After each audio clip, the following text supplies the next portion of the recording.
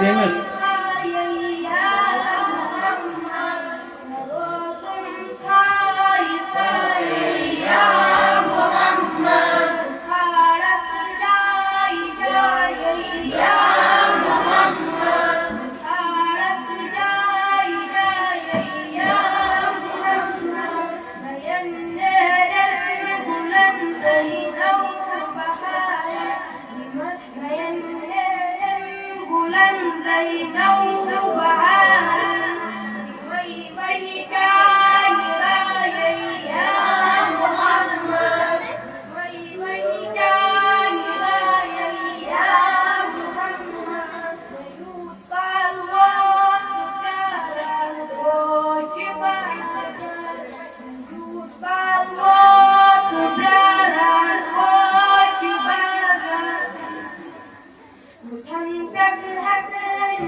ہر وقت تصور میں مدینے کی گلی ہو، ہر وقت تصور میں مدینے کی گلی ہو، اور یاد محمد کی میرے دل میں بسی ہو، اے کاش میں بن جاؤں مدینے کا مسافر، اے کاش میں بن جاؤں مدینے کا مسافر، پھر روتی ہوئی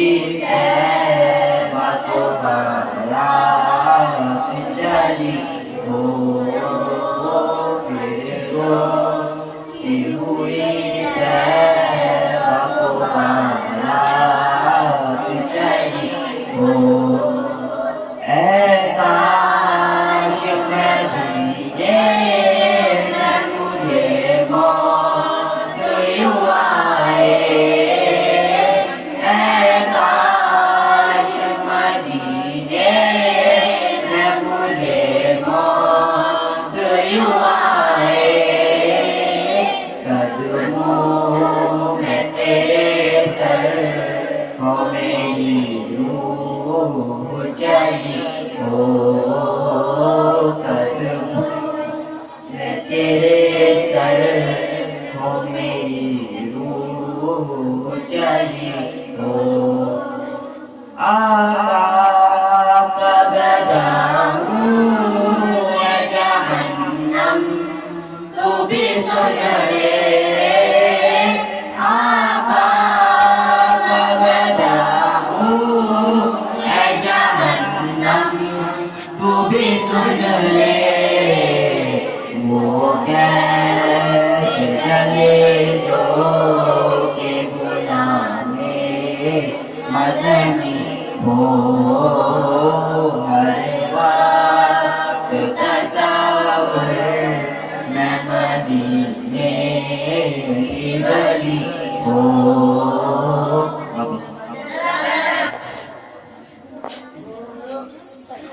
محترم مقام اساتذہ کرام میرے اسلامی السلام علیکم ورحمۃ اللہ وبرکاتہ۔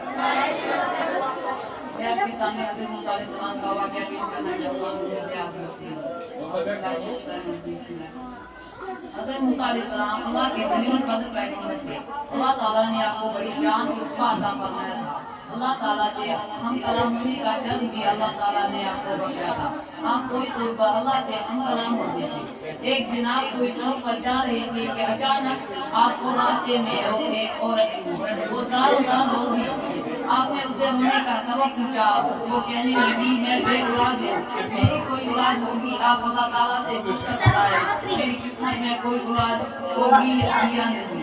عورت نے مجھے بہت رونے کا تانا دیتی ہے۔ حضرت موسیٰ علیہ السلام نے کوئی طور پر اللہ سے اس عورت کے بارے میں پوچھا۔ اللہ پاک نے فرمایا اس عورت کی قسمت میں کوئی اولاد نہیں ہے۔ جب حضرت موسیٰ علیہ السلام نے اس عورت کو بتایا کہ اللہ پاک نے بتایا ہے کہ تمہاری قسمت میں کوئی اولاد نہیں ہے، یہ سن کر وہ عورت روئی، بہت کنٹی مار کیا کرتی، کوئی چارہ بھی نہیں تھا۔ ایک دن ایک فقیر اس عورت کے گھر آیا اور اس نے بتایا کہ میں بھوکا ہوں، مجھے روٹی دو۔ اس عورت نے جب فقیر کی بات سنی تو وہ دروازے پر آئی۔ فقیر نے کہا تو مجھے جتنی روٹیاں دے گی اللہ تجھے اتنی بیٹے دے گا۔ اس عورت نے فقیر کو 4 روٹیاں پکا کر دی۔ اللہ کے فضل سے اس عورت کے 4 بیٹے پیدا ہوئے۔ وہ بہت خوش تھی۔ ایک دن حضرت موسیٰ علیہ السلام کا اس عورت کے گھر کے پاس سے گزر ہوا۔ اس عورت نے حضرت موسیٰ علیہ السلام سے پوچھا کہ آپ تو کہہ رہے تھے کہ میری کوئی اولاد نہیں ہوتی، یہ دیکھیں میرے 4 بیٹے ہیں۔ حضرت موسیٰ علیہ السلام کو تعجب ہوا۔ حضرت موسیٰ علیہ السلام کو اس طور پر اللہ سے سوال کیا، یا اللہ آپ نے تو کہا تھا میری قسمت اس عورت کے ہاں کوئی اولاد نہیں ہوگی، مگر اس کے تو 4 بیٹے ہیں، یہ کیا معاملہ ہے؟ اللہ پاک سے موسیٰ علیہ السلام کو ایک پلیٹ پر چھری دی۔ اور کہا اے موسیٰ تمہارے سوال کا جواب بھی دوں گا مگر پہلے تم اس پلیٹ میں ہمیں انسانی گوشت لا کر دو۔ حضرت موسیٰ علیہ السلام نے وہ پلیٹ اور چھری لی اور بستی کی طرف آ گئے۔ اب آپ نے تمام بستی والوں کو بتایا کہ اللہ تعالیٰ نے انسانی گوشت منگوایا ہے اور کوئی بھی انسان اپنا گوشت دینے پر راضی نہیں ہوا۔ آپ تمام بستی میں گھوم گئے کہ اچانک ایک بندہ سامنے آیا اور حضرت موسیٰ علیہ السلام سے پوچھنے لگا کیا بات ہے موسیٰ آپ پریشان کیوں ہوئے؟ موسیٰ علیہ السلام نے اسے بتایا اللہ نے ایک پلیٹ انسانی گوشت منگوایا ہے مگر کوئی بھی انسان گوشت دینے کو راضی نہیں ہے۔ اس بندے نے چھری اٹھائی اور اپنے جسم کے مختلف حصوں سے گوشت کاٹ کر پلیٹ بھر دی۔ حضرت موسیٰ علیہ السلام نے کوئی سور پر لے جا کر گوشت کی پلیٹ اللہ کو دے دی۔ اللہ تعالیٰ نے کہا اے موسیٰ تمہیں بستی میں جانے کی کیا ضرورت تھی؟ تم ہی تو انسان ہو، اپنا گوشت کیوں نہیں دیا؟ بس یہی تمہارے سوال کا جواب ہے۔ وہ انسان جس نے میرے نام پہ اپنا گوشت دے دیا اس کے کہنے پر میں نے اس عورت کو 4 بیٹے دیے۔ اے موسیٰ جب کوئی میرے نام پہ اپنا سب کچھ بتاتا ہو اس کے کہنے پر لکھا ہوا فیصلہ بھی بدل دیتا۔